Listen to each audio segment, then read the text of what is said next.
السلام علیکم ورحمۃ اللہ وبرکاتہ۔ اعوذ باللہ من الشیطان الرجیم، بسم اللہ الرحمن الرحیم۔ آج ہم نے الحمدللہ اپنے قراء حضرات سے 7واں پارہ وَإِذَا سَمِعُوا سنا۔ اس سے پہلے کہ میں آج اس پارہ کے اہم موضوعات آپ کے سامنے بیان کروں، ایک دعا کی مجھے التماس کرنی ہے آپ لوگوں سے۔ آپ لوگ اپنے ان قراء حضرات کے لیے بطور خاص دعا کیا کریں، دونوں ان کے لیے بطور خاص جب آپ نماز پڑھا کریں یا رات کے آخری لمحات میں جب اٹھا کریں تو ان کے لیے بطور خاص دعا کیا کریں۔ ہمیں الحمدللہ یہ قرآن سنا رہے ہیں، قرآن سنانے میں جو محنت ہے نا وہ میں اور آپ نہیں جان سکتے۔ یہ قراء حضرات کو پتہ ہوتا ہے کہ یہاں کھڑا ہونا کیا اہمیت رکھتا ہے اور کیا اس میں ان کو دینا پڑتا ہے اپنا۔ تو ہماری دعائیں جو ہیں وہ ان کا حق بھی ہیں اور انہیں مضبوط بھی کریں گی انشاءاللہ العزیز باذن تعالیٰ۔ تو میں دعا کروں گا اپنے ان دونوں طلبہ طالب علم ساتھیوں کے لیے، اللہ دونوں کو خیر کی توفیق بلکہ توفیق مزید عطا کرے، ان کا سنانا قبول کرے اور آپ لوگوں کا سننا قبول کرے۔ 7واں پارہ سورۃ المائدہ کی کچھ آخری آیات ہیں، اور آخری آیات میں ایک تو ممانعت کی گئی ہے قسمیں کھانے کی، جو لا یعنی اور فضول قسم کی ہم قسمیں کھاتے ہیں اس کے حوالے سے بتایا گیا کہ بھائی یہ جو بات بے بات پر قسمیں کھاتے ہو نا، اس سے اجتناب کرو، پہلی بات۔ دوسری بات، وہ قسم جو پوری کی جا سکتی ہے پوری نہ کی جائے اس کا کفارہ یہاں پر بتایا گیا کہ 10 مساکین کا کھانا ہے، یا پھر ان کا لباس، یا پھر ایک غلام کو یا کنیز کو آزاد کرنا، اور جو نہیں کر سکتا وہ 3 دن کے روزے رکھے۔ بہرحال اس میں فقہی تفاصیل میں نہیں جاؤں گا، میں صرف یہ بات کروں گا کہ قسم کھانے سے اجتناب کیجیے۔ قسم کھانا کوئی اتنا مستحسن عمل نہیں ہے میرے لیے اور آپ کے لیے جو ہم بات بات پر قسمیں کھاتے ہیں۔ اچھا جی، اس کے بعد یہاں پر آج جو سب سے پہلا اہم ترین موضوع ہے وہ ہے یا ایہا الذین آمنوا لا تسألوا عن اشیاء ان تبد لکم تسؤکم۔ ایمان والو، کچھ باتوں کے بارے میں، یا بعض نے ترجمہ کیا کہ ہر بات کے بارے میں سوال مت پوچھا کرو، اگر وہ سوال کے جواب میں تمہیں کچھ کرنے کو کہہ دیا جائے تو تمہارے لیے مشکل ہو جائے گی۔ تو اس آیت کی روشنی میں آپ کو بتانا چاہتا ہوں کہ دین کی فہم حاصل کرنے کے لیے سوال کرنا ایک اچھا عمل ہے۔ ہمیں حکم دیا گیا فَاسْأَلُوا أَهْلَ الذِّكْرِ إِن كُنتُمْ لَا تَعْلَمُونَ، بھائی اگر تمہیں کوئی بات سمجھ میں نہیں آتی تو علماء سے پوچھو، اہل ذکر سے پوچھو۔ اہل ذکر کون ہیں؟ قرآن والے اور حدیث والے۔ لیکن اس حوالے سے صحابہ کرام رضوان اللہ علیہم اجمعین میرے لیے اور آپ کے لیے رول ماڈل ہیں۔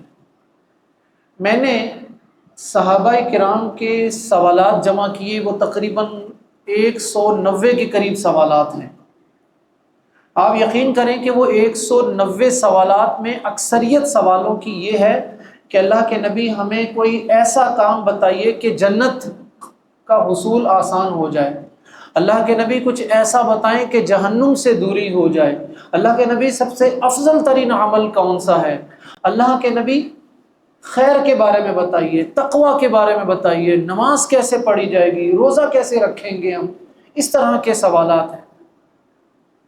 آج ہم سوشل میڈیا پر جس طرح کے سوالات کرتے ہیں اللہ تعالیٰ کے وجود کے بارے میں، اللہ تعالیٰ کی ذات کے بارے میں، اور فلسفیانہ سوالات ہیں، ان میں سے کوئی ایک سوال بھی مجھے اللہ کے نبی صلی اللہ علیہ وسلم کے زمانہ میں صحابہ کرتے ہوئے نظر نہیں آئے۔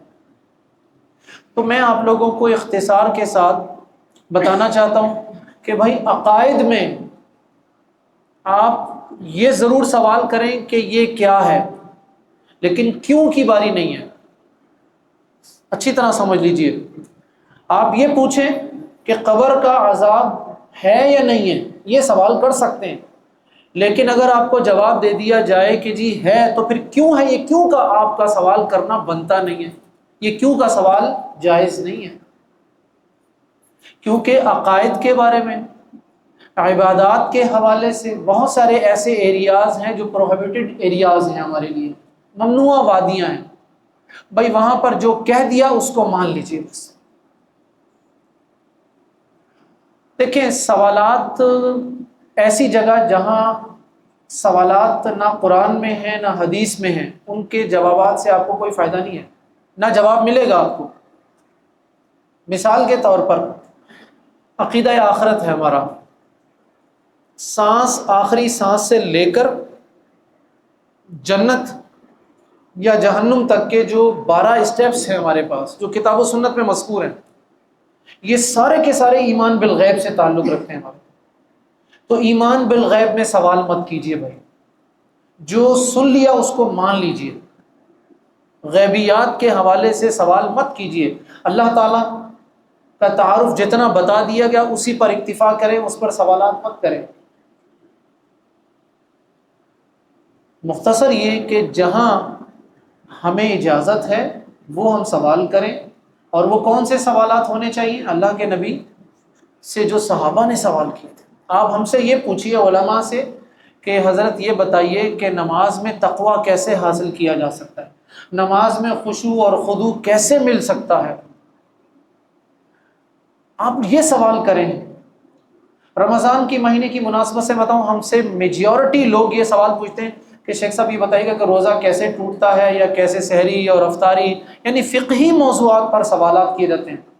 ہم سے یہ نہیں پوچھا جاتا کہ شیخ صاحب یہ بتائیے کہ میں اپنے روزے کے ذریعے تقویٰ کیسے حاصل کر سکتا ہوں، یہ ہم سے نہیں پوچھا جاتا۔ تو یہ سوال پوچھے جو صحابہ اللہ کے نبی سے پوچھا کرتے تھے، افضل ترین عمل کیسا ہے، کون سا ہے؟ اللہ کے نبی مجھے کوئی ایسی بات بتائیے کہ بس اس کے بعد مجھے کسی سے کچھ پوچھنے کی ضرورت ہی نہ رہے۔ اللہ کے نبی مجھے یہ بتائیے کہ قیامت کب ہے۔ اللہ کے نبی نے کہا کہ قیامت کے بارے میں پوچھ رہے ہو، تیاری بھی کی ہے اس کی؟ کہا نہیں، کوئی تیاری نہیں ہے، بس اللہ اور اللہ کے رسول سے محبت کرتا ہوں۔ آپ دیکھیں کتنے سادہ سوالات ہیں، اور ہم کون سے سوالات کر رہے ہیں؟ فلسفیانہ سوالات، لاجکس ہے، عقل ہے، منطق ہے، پتہ نہیں کیا کیا خرافاتی قسم کے سوالات سوشل میڈیا پر ہمارے پاس پائے جاتے ہیں۔ تو ان سوالوں سے اجتناب کیجیے۔ ایک حدیث میں آتا ہے کہ ایک صحابی نے اللہ کے نبی سے پوچھا کہ کیا حج ہر سال فرض ہے؟ اللہ کے نبی خاموش رہے، پھر اس نے دوبارہ پوچھا، پھر خاموش رہے، تیسری مرتبہ جب انہوں نے پوچھا نا صحابی نے، تو اللہ کے نبی کے چہرہ مبارک پر لال سرخ ہو کے کہنے لگے اگر میں نے ہاں کہہ دیا نا تو قیامت تک تم لوگ مشکل میں پڑ جاؤ گے۔ بھائی ایسی چیز کیوں پوچھتے ہو جس کا ابھی تک کوئی حکم نہیں؟ جتنا کہہ دیا اس کو کر گزرو، سمعنا و اطعنا، بس یہ کام کریں۔ اس کے بعد دوسرا جو اس میں اہم ترین جو موضوع ہے وہ ہے ہمارے معاشرے میں جب ہم کسی کو قرآن کی آیت یا حدیث بتاتے ہیں تو وہ کہتا جی کہ میں تو اپنے مسلک میں یا اپنے امام سے یا اپنے حضرت صاحب سے تو یہ سنا تھا۔ تو یہ ذرا سنیے گا، وَإِذَا قِيلَ لَهُمْ تَعَالَوْا إِلَى مَا أَنزَلَ اللَّهُ وَإِلَى الرَّسُولِ، اور جب ان سے کہا جاتا ہے آؤ اللہ کے فیصلے کی طرف اور اللہ کے رسول کے فیصلے کی طرف، قالوا تو کہتے ہیں حسبنا ما وجدنا علیہ آباءنا، ہمارے لیے وہی کافی ہے جو ہمیں اپنے باپ دادا سے ملا ہے۔ رسم و رواج کے پابند یا اپنے مشائخ اور اپنے بزرگوں کی جو باتیں ہیں، پیروں کی جو باتیں ہیں، تو کہا کہ بھائی حسبنا ما وجدنا علیہ آباءنا، قرآن نے اس رویے کو پسند نہیں کیا ہے۔ قرآن نے کیا کہا؟ مومن کی سماعت تک جب قرآن اور حدیث پہنچ جاتا ہے تو وہ اپنی ساری باتیں، تمام اقوال، سب کچھ چھوڑ دیتا ہے۔ اس کے لیے سب سے زیادہ اہمیت کس بات کی ہوتی ہے؟ قرآن مجید کی اور حدیث کی۔ اور ایک اس سے اگلی آیت ہے یا ایھا الذین آمنوا علیکم انفسکم، کہا ایمان والو اپنی فکر کرو۔ یہ جو اپنی فکر کرنے کے بارے میں کہا گیا نا، یہ ایمان کے اعتبار سے کہا گیا۔ ہم نے کیا کیا؟ ہم نے دنیاوی اعتبار سے فکر کرنا شروع کر دیا۔ کہا یا ایھا الذین آمنوا علیکم انفسکم، ایمان والو اپنی فکر کرو۔ اور اس کی سب سے بڑی دلیل کیا ہے؟ آپ قرآن مجید کی دعائیں ربنا آتنا فی الدنیا حسنۃ وفی الآخرۃ حسنۃ وقنا عذاب النار ربنا ظلمنا رب اجعلنی مقیم الصلاۃ. جتنی بھی دعائیں ہیں تمام کی تمام دعائیں ربنا یعنی صیغہ متکلم سے شروع ہو رہی ہیں. تو دعاؤں میں انسان کو سب سے پہلے اپنی فکر کرنی چاہیے. ایمان کے اعتبار سے سب سے پہلے اپنی فکر کرنی چاہیے. کہا کہ لا یضرکم من ضل اذا اهتدیتم، اگر تم نے اپنے آپ کو گمراہی سے بچا لیا، اللہ کی پناہ میں آگے، تو دنیا کی کوئی طاقت تمہارا کچھ نہیں بگاڑ سکتی. اس حوالے سے آپ لوگ اگر پاسبل ہو آپ لوگوں سے، حدیث کی کتاب ہے سنن نسائی، امام نسائی رحمہ اللہ کی، اس میں ایک باب ہے کتاب التعوذ. اللہ کے نبی صلی اللہ علیہ وسلم کی وہ دعائیں جس میں آپ نے کچھ چیزوں سے اللہ کی پناہ طلب کی ہے. مثال کے طور پر قرض سے اللہ تعالیٰ کی پناہ طلب کی ہے، قبر کے عذاب سے اللہ تعالیٰ کی پناہ طلب کی ہے، فتنہ دجال سے اللہ کی پناہ طلب کی ہے، ایسے علم سے جس پر عمل نہ ہو اس سے اللہ کی پناہ طلب کی ہے. ایسی بہت ساری کیفیات ہیں. یہ 35-36 چیزیں ہیں جن سے اللہ کے نبی صلی اللہ علیہ وسلم نے پناہ طلب کی. اور کن کلمات میں؟ اللہم انی اعوذ بک، اے اللہ میں تیری پناہ میں چاہتا ہوں. اور اس میں سب سے بڑی جو مجھے سب سے اچھی جو دعا لگتی ہے اپنے لیے، میں وہ آپ لوگوں کو بتاتا ہوں. ہمیں شیطان جو ہے نا وہ ہمارے اندر سے بھی الذی یوسوس فی صدور الناس من الجنۃ والناس. تو اس کے لیے میرے قابل احترام سامعین اور سامعات، اللہ تعالیٰ آپ لوگوں کو شیطان کے شر سے اپنی عافیت عطا کرے. ایک چھوٹی سی دعا ہے، اللہم انی اعوذ بک من شر نفسی، اللہم انی اعوذ بک من شر نفسی، اللہ مجھے میرے نفس کے شر سے اپنی پناہ عطا کر دے. کیونکہ شیطان تو جیسا کہ اللہ کے نبی نے کہا نا، ان الشیطان یجری کمجری الدم، شیطان تو ہمارے جسم میں ایسے رواں دواں ہے جیسا کہ خون ہماری رگوں میں چل رہا ہے. تو ہمیں اس دعا کی بہت ضرورت ہے. اس کے بعد عیسیٰ علیہ السلام کے حوالے سے کچھ باتیں ہیں، کچھ غلط عقائد جو عیسائیوں کے ہیں اس کا ازالہ کیا جا رہا ہے. عیسیٰ علیہ السلام کا اپنی قوم کے لیے، اپنی امت کے لیے یہ دعا ہے رزق کے حوالے سے، ربنا انزل علینا مائدۃ من السماء تکون لنا عیدا لاولنا وآخرنا وآیۃ منک وارزقنا وانت خیر الرازقین.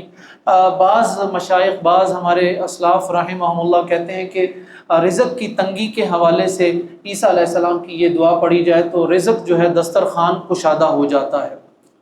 اس کے بعد سورۃ الانعام ہے. سورۃ الانعام مکی صورت ہے. یہ آپ لوگوں کو یاد ہوگا کہ مکی صورت کے حوالے سے میں نے آپ کو بتایا تھا کہ مکی صورتوں میں 3 موضوعات ملیں گے آپ کو. وہ صورتیں جو ہجرت مدینہ سے پہلے نازل ہوئی ہیں اس میں صرف 3 موضوعات بار بار ریپیٹ کیے جائیں گے. نمبر 1 توحید، نمبر 2 رسالت، نمبر 3 آخرت. آپ قرآن مجید کھولیں، اپنے گھر جائیے، جس سورت کے نام کے ساتھ لکھا ہو مکی یا مکیہ، آپ اس پوری سورت کو ترجمے کے ساتھ پڑھ لیجیے، آپ کو یہی 3 موضوعات ملیں گے. توحید یعنی اللہ تعالیٰ کا تعارف، اللہ کا ہم پر کیا حق ہے، اللہ نے ہمیں کیوں پیدا کیا، رسول اللہ صلی اللہ علیہ وسلم کا تعارف، آپ کون تھے، کیوں مبعوث کیا گیا، ہمارا اللہ کے رسول صلی اللہ علیہ وسلم کے ساتھ رشتہ کیا ہے، آپ کا ہم پر حق کیا ہے، اور عقیدہ آخرت کا بیان ملے گا. تو سورۃ الانعام اس اعتبار سے مکی صورت ہے. سورۃ الانعام کا ایک تعارف اور بھی ہے. جو شخص توحید کو سمجھنا چاہتا ہے، جو شخص توحید کو سمجھنا چاہتا ہے، توحید کے دلائل کو سمجھنا چاہتا ہے، مشرکین کے شکوک اور شبہات کو سمجھنا چاہتا ہے، ان کا رد کرنا چاہتا ہے، سورۃ الانعام سے بہترین سورت پورے قرآن میں نہیں ملے گی اس اعتبار سے. اسی لیے بعض علماء اس سورۃ الانعام کو سورۃ التوحید بھی کہتے ہیں. یہ بڑی مفصل سورت ہے. اس اعتبار سے یہ جو سورت ہے یہ مکی زندگی کے بالکل آخری سال 13 نبوت میں یہ سورت نازل ہوئی ہے. بالکل ایسے ہی سورہ بقرہ جیسے یہودیوں کے حوالے سے چارج شیٹ ہے، سورہ آل عمران عیسائیوں کے خلاف چارج شیٹ ہے، تو سورہ آل عمران جو ہے یہ بنیادی طور پر مشرکین کے خلاف ایک چارج شیٹ ہے، فائنل جو فرد جرم ان کے خلاف عائد کی جا رہی ہے. 13 سال، کیونکہ اس کے بعد ہجرت کا واقعہ جو تھا وہ پیش آ گیا تھا۔ اچھا جی، ابتدائی طور پر اس میں آپ کو مشرکین مکہ سے مجادلہ ملے گا، اور کچھ اس میں توحید کے حوالے سے دلائل ملیں گے، اور یہ سارے کے سارے دلائل، سچی بات ہے یہ تفصیل کے متقاضی ہیں۔ دل تو کرتا ہے کہ ان دلائل پر تفصیل سے بات کی جائے۔ مثال کے طور پر یہ ایک آیت ہے، وَإِن يَمْسَسْكَ اللَّهُ بِضُرٍّ فَلَا كَاشِفَ لَهُ إِلَّا هُوَ وَإِن يَمْسَسْكَ بِخَيْرٍ فَهُوَ عَلَى كُلِّ شَيْءٍ قَدِيرٌ۔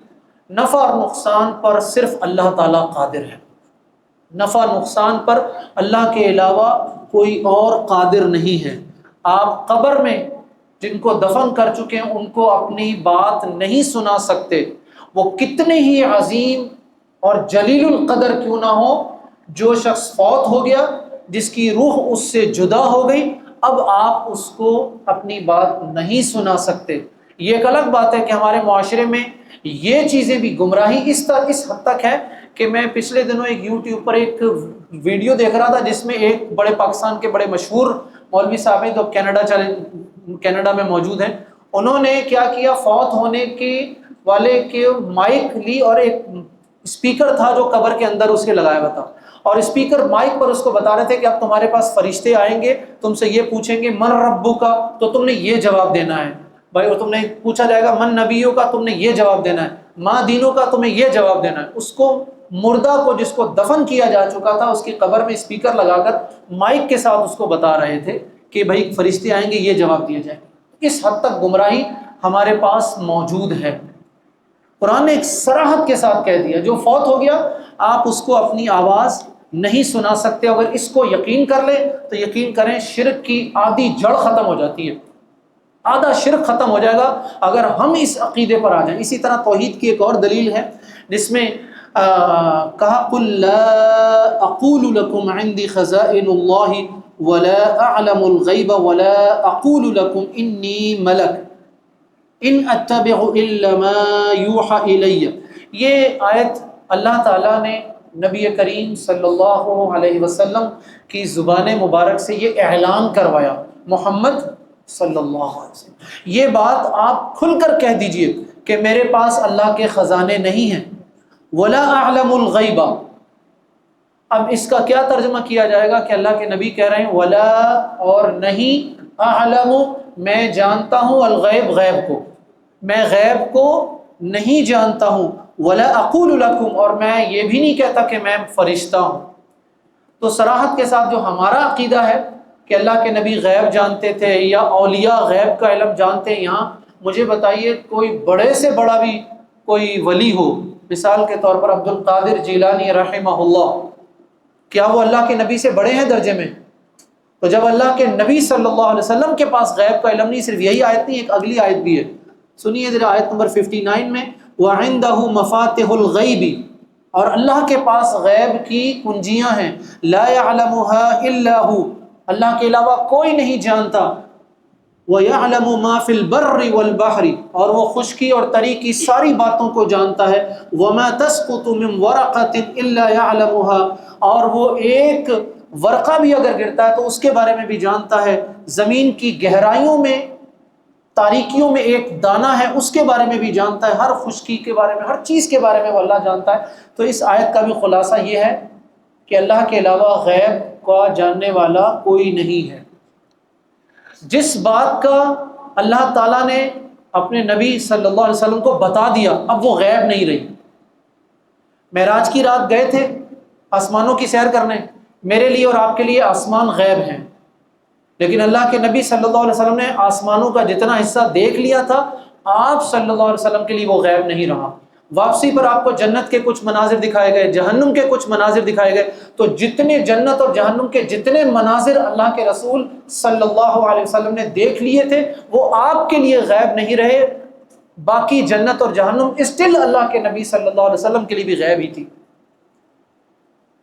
جبریل علیہ السلام فرشتہ ہیں، ہمارے لیے غیب ہیں، اللہ کے نبی صلی اللہ علیہ وسلم نے ان کو دیکھا، ان کے لیے غیب نہیں رہا۔ تو یہ جو عقیدہ ہے نا، یہ عقیدہ یہ ہے کہ اللہ کے علاوہ غیب کوئی نہیں جانتا۔ جو باتیں اللہ تعالیٰ نے بتا دی ہیں وہ غیب اس نسبی اعتبار سے نبی کریم صلی اللہ علیہ وسلم کی نسبت کے اعتبار سے وہ اتنا حصہ غیب نہیں رہا۔ اس کے بعد ایک آیت ہے یہاں پر وَإِذَا رَأَيْتَ الَّذِينَ يَخُوضُونَ فِي آيَاتِنَا، خلاصہ اس آیت کا یہ ہے، آپ معاشرے میں ایسی گیدرنگ دیکھیں جس میں اللہ کے دین کا مذاق اڑایا جا رہا، اللہ کے دین کے ساتھ استہزاء کیا جا رہا، دین کی مخالفت ہو، عمدن یا سہون، یعنی جان بوجھ کر کی جا رہی ہو یا بھول سے ہو رہی ہو۔ اہل ایمان کو کہا گیا فَأَعْرِضْ عَنْهُمْ، ایمان والو تمہارے لیے لازمی ہے کہ تم ایسی گیدرنگ سے پیچھے ہٹ جاؤ، شرکت مت کرو اس میں، حَتَّى يَخُوضُوا فِي حَدِيثٍ غَيْرِ، یہاں تک کہ وہ اس لا یعنی فضول خلاف شریعت خلاف اسلام حرکت کو چھوڑ نہ دیں۔ ہمارے ہم سے بہت سارے سوال پوچھے جاتے ہیں جی کہ جی شیخ صاحب وہ ہمارے رشتہ داروں میں شادی ہے تو وہاں کیا کریں، جائیں نہ جائیں؟ اب یہاں پر صلہ رحمی اور قطع رحمی والا معاملہ بھی ہے اور صحیح بات بھی بتانی ہے، تو بھائی اگر آپ صحیح بات بتا سکتے ہیں تو شرکت کیجئے، ٹھیک ہے، اگر صحیح بات نہیں کر سکتے تو بھائی وہاں سے اٹھ کر آ جائیے، اپنے وجود کا احساس دلائیے۔ میری اور آپ کی ذمہ داری کیا ہے؟ زبان سے اور اپنے عمل سے ہم اس بات کی تبلیغ کریں کہ بھائی یہ چیز غلط ہے، شادی بیاہ میں مکس گیدرنگ غلط ہے، موسیقی غلط ہے، چراغاں غلط ہے، یہ فوٹو سیشن، یہ ویڈیوز بنوانا یہ غلط ہے، سب چیزوں سے اوائڈ کیجیے۔ آپ جائیے مناسب الفاظ میں خوبصورت طریقے سے، کل بھی میں نے کہا تھا سخت سے سخت بات بھی نرم طریقے سے کی جا سکتی ہے، نہیں کر سکتے آپ معذرت کر لیجئے۔ پوچھیں گے لازم ہے کیوں نہیں آئے، میں آپ کو اپنا جواب بتا دیتا ہوں جو میں دیتا ہوں۔ میرا خیال میں جتنی دعوتیں ہمارے پاس آتی ہوں گی، یونیورسٹی میں میری ٹیبل اور گھر میں نا شادی کارڈ بھرے ہوئے ہوتے ہیں، تو میری پہلی شرط یہی ہوتی جانے کی، میں اپنی شرطیں بتا دیتا ہوں، اس کے بعد جب کیا کیوں چونکہ چنانچہ ہوتا نا پھر میں سمجھ جاتا ہوں، میں کہتا ہوں ٹھیک ہے انشاءاللہ اللہ تعالیٰ خیر کرے گا۔ پھر پوچھتے ہیں کیوں نہیں آیا، تو بتا دیتا ہوں بھائی اس وجہ سے نہیں آیا ہوں۔ آپ جتنا بچ سکتے ہیں برائی سے بچیے، فاتقوا اللہ ما استطعتم، جتنا اللہ تعالیٰ نے آپ کو طاقت دی اتنا تو بچیے۔ اس کے بعد اس میں انبیاء کے نام ہیں یہاں پر بڑی، یہ سورۃ الانعام میں توحید کی دعوت کے پس منظر میں، اور اس کے بعد توحید پر دلائل چل رہے ہیں، اور اس سورت کا آخری جو ایک آیت ہے بڑی زبردست میسج کے ساتھ ہے، یہ آیت ہے وَلَا تَسُبُّوا الَّذِينَ يَدْعُونَ مِن دُونِ اللَّهِ فَيَسُبُّوا اللَّهَ عَدْوًا بِغَيْرِ عِلْمٍ۔ میں آپ کو اس آیت کا لفظ بلفظ ترجمہ سنانا چاہتا ہوں۔ کہا یہ حکمت اور تدبر پر مبنی بات ہے۔ یہ ہمارے جو نوجوان ساتھی ہیں نا جو سوشل میڈیا استعمال کرتے ہیں، جن کے ہاتھ میں بندوقیں ہیں، کون سی بندوقیں؟ سوشل میڈیا کو میں بندوق ہی کہہ رہا ہوں، میزائل، یہ عملاً میزائل نہیں ہے، یہ سوشل میڈیا ہمارے ہاتھ میں ایک میزائل کی طرح ہے، بالخصوص ہمارے نوجوان ساتھی جن کے پاس پورا علم نہیں ہوتا، شارٹ کورسز کیے ہوتے ہیں، اور شارٹ کورسز کے بعد شیخ صاحب وہ مشرک ہے نا جی، شیخ صاحب وہ مشرک ہے نا جی، شیخ صاحب اس کو تو جہنم میں نہیں جانا چاہیے، اس کی تو مغفرت ہی نہیں ہوگی۔ اس طرح کے سوالات اور پوسٹیں ہم کرتے ہیں، سن لیجیے ذرا بھائی۔ کہا وَلَا تَسُبُّوا، ایمان والو گالی مت دو، برا مت کہو، الذین، ان لوگوں کو، یدعون، جو پکارتے ہیں، من دون اللہ، اللہ کے علاوہ، ان لوگوں کو گالی مت دو جو اللہ کے علاوہ کسی کی عبادت کرتے ہیں۔ مزید آسان کر دیتا ہوں میں بات، بھائی مجھے بتائیں ہر نبی کی دعوت کیا تھی؟ توحید، شرک سے بچانے کی، یہی تھی۔ ہمیں کہہ دیا گیا بھائی جو انبیاء کا سب سے بڑا فریضہ تھا، ہمیں دعوت کے طور پر یہ بات کی گئی کہ اگر تمہارا اس شخص کو روکنا اس سے بڑی برائی کا سبب بن رہا ہے تو آپ وہاں پر خاموش ہو جائیے۔ حکمت کا تقاضا کیا ہے کہ آپ ان کو اس انداز میں بات نہ کیجیے، اسٹریٹجی چینج کر لیجیے۔ آپ کیسے اسٹریٹجی چینج کریں گے؟ ایک شخص ہمارے بعض لوگوں کے گھروں میں نا بڑی بزرگوں کی، ایک عبد القادر جیلانی رحمہ اللہ کی خیالی تصویر لگی ہوئی ہے، وہ روزانہ صبح اٹھتے تھے اور وہ اٹھ کر نا ان سے ان کے سامنے ہاتھ پھیلا کر دعا مانگتے تھے۔ اب اتفاق سے میں ایک دفعہ، مجھے ایک ساتھی جو تھے نا وہاں لے گئے کسی کام سے، 2-3 سال پہلے کی بات ہے، یہ کراچی کی بات ہے۔ اب میں نے جب دیکھا میں حیران رہ گیا، میں نے کہا یار یہ کیا ہے، مطلب صبح صبح اٹھ کر یہ بزرگ، میں نے سب سے پہلے پوچھا یہ بزرگ ہے کون، تو مجھے بتایا عبد القادر جیلانی رحمہ اللہ۔ میں بڑا حیران ہوا، میں نے کہا اچھا، اس زمانے میں کیمرے بھی تھے، یہ بات بھی آ گئے۔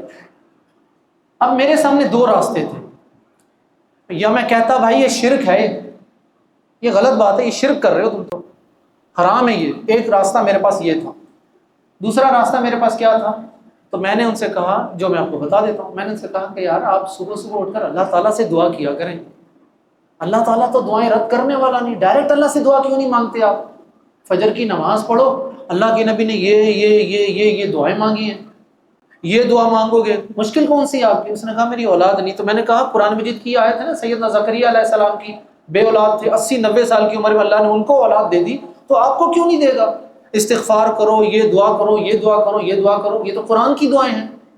میں نے اس کے عقائد پر کوئی ہٹ نہیں کیا، اس کو یہ چیزیں بتا دی، اس کو بات ختم ہو گئی۔ کوئی 1-6 مہینے کے بعد وہ جامعہ میں آیا تھا، تلاش کرتا ہوا، پوچھتے پاچھتے، اور اس وقت تک وہ تصویر اتار چکا تھا وہاں سے۔ میں نے ایک لفظ نہیں کہا تھا اس سے اس بارے میں۔ اگر میں اسے کہتا یار شرک ہے بھائی، تو سیدھا سیدھا اس نے ضد میں آ جانا تھا، آنا تھا ضد میں۔ اس نے کہا تھا تم وہابی ہو بھائی، تمہاری تو بات ویسے ہی نہیں ماننی، میں نے، بات ختم ہو جانی تھی۔ تو بھائی وہی کل والی بات ہے کہ حکمت کے ساتھ، تدبر کے ساتھ بات کیجیے۔ یہ مشین گن ہاتھ سے رکھ دیجیے، وَلَا تَسُبُّوا، بھائی گالیاں مت دو، وہ لوگ جو شرک کرتے ہیں ان کو گالیاں مت دو، کیوں؟ فَيَسُبُّ اللَّهَ عَدْوًا بِغَيْرِ عِلْمٍ، وہ ضد میں آ کر تمہارے سچے رب کو برا بھلا کہیں گے۔ آپ کو اب مقصد سمجھ میں آیا، سبب سمجھ میں آیا اس چیز کا، کہ آپ ان کے جھوٹے بت کا بتلان واضح کر رہے ہیں کہ یہ غلط ہے، یہ شرک ہے، یہ قادر نہیں ہے اس بات پر، وہ ضد میں آ کر آپ کے سچے رب کو۔ تو آج کل کے ملحدین اور مستشرکین کیا کر رہے ہیں؟ یہی کچھ کرتے ہیں نا۔ تو میرے قابل احترام سامعین، قاعدہ یہ سمجھ لیجئے کہ بھائی اگر آپ کی صحیح بات کرنے سے اگلے کے پاس اس سے بڑی خامی اور برائی جنم لے رہی ہے، تو آپ کچھ دیر کے لیے رک جائیے، اسٹریٹجی چینج کر لیجیے۔ بھائی ہم صف کھڑے ہوتے ہیں، صف میں، آخری مثال دے کے بات ختم کروں گا، صفیں ملانا بہت ضروری ہے نا ہمارے لیے۔ بہت سارے لوگ ہیں صفیں نہیں ملانے کے قائل، تو بھائی ٹھیک ہے نہیں ملائیں۔ اب 2 طریقے ہیں، پھر یہاں پر آ گئے، میں کہوں بھائی صفیں ملاؤ، جن کی جو صف نہیں ملاتے ان کی نماز نہیں ہوگی بھائی، ایک تو طریقہ یہ ہے۔ دوسرا طریقہ کیا ہے؟ اللہ کے رسول صلی اللہ علیہ وسلم نے فرمایا کہ لوگوں صفیں درست کرو، صفیں درست کرنا نماز کے مکمل کرنے سے ہے، بس اتنی سی بات کہہ دیجئے، اور بتائیے بھائی جو صف کو ملائے گا اس کو اللہ ملائے گا، من وصل صفا وصلہ اللہ ومن قطع صفا قطعہ اللہ۔ آپ اس کو حدیث سنا دیں، ترجمہ سنا دیں، بات ختم ہو جائے گی، بس میری اور آپ کی ذمہ داری صرف اتنی ہے۔ تو بھائی یہ طریقہ اختیار کر لیجئے، اپنے دین کی برائی کا سبب مت بنیے۔ ہمارے معاشرے میں بہت سارے لوگ جو ہے نا، وہ کم علمی کی بنیاد پر، شارٹ کورسز کی بنیاد پر، ان کے پاس جو ہے نا وہ فلاں فاسق ہے، فاجر ہے، مشرک ہے، کافر ہے۔ میرے بھائیو یہ میرا اور آپ کا اختیار نہیں ہے، یہ کن کا اختیار ہے؟ اصولی طور پر اگر میں بات کروں تو یہ حکومت وقت کا اختیار ہے کہ کسی کو کافر قرار دینا، یا کبار علماء۔ آپ جائیے شیخ عبداللہ ناصر رحمانی صاحب سے، اللہ تعالیٰ ان کی حفاظت فرمائے، صحت والے معاملات کرے ان کے ساتھ۔ حافظ مسعود عالم صاحب حفظہ اللہ ہمارے استاد محترم ہیں، جتنے کبار مشائخ ان سے پوچھ لیجئے آپ کہ فلاں مشرک ہے یا کون ہے کون نہیں ہے، آپ پوچھے ذرا، مجھے ان کا جواب ضرور بتائیے گا، میں بھی یہیں پر ہوں انشاءاللہ العزیز، مجھے جواب بتائیے گا۔ ان میں سے ہر ایک آپ سے پتہ کیا کہے گا؟ میاں ان کے بارے میں پوچھنے سے پہلے آپ اپنے بارے میں فکر کرو کہ نماز پڑھتے ہو پوری، روزے رکھتے ہو، والدین کے فرمانبردار ہو، صلہ رحمی کرتے ہو، حلال کماتے ہو، حرام سے بچتے ہو، قبر میں جن 3 سوالوں کے بارے میں پوچھا جائے گا ان کی فکر کرتے ہو۔ چھوڑ دو بھائی فلاں کافر ہے، مشرک ہے، فاسق ہے، فاجر ہے، ان کا معاملہ اللہ کے سپرد کر دو، سب کا کم و بیش ایسا ہی جواب ہوگا۔ بس میں اسی پر اکتفا کروں گا، اللہ تعالی ہمارا حامی و ناصر ہو۔ جزاکم اللہ خیر، السلام علیکم ورحمۃ اللہ وبرکاتہ۔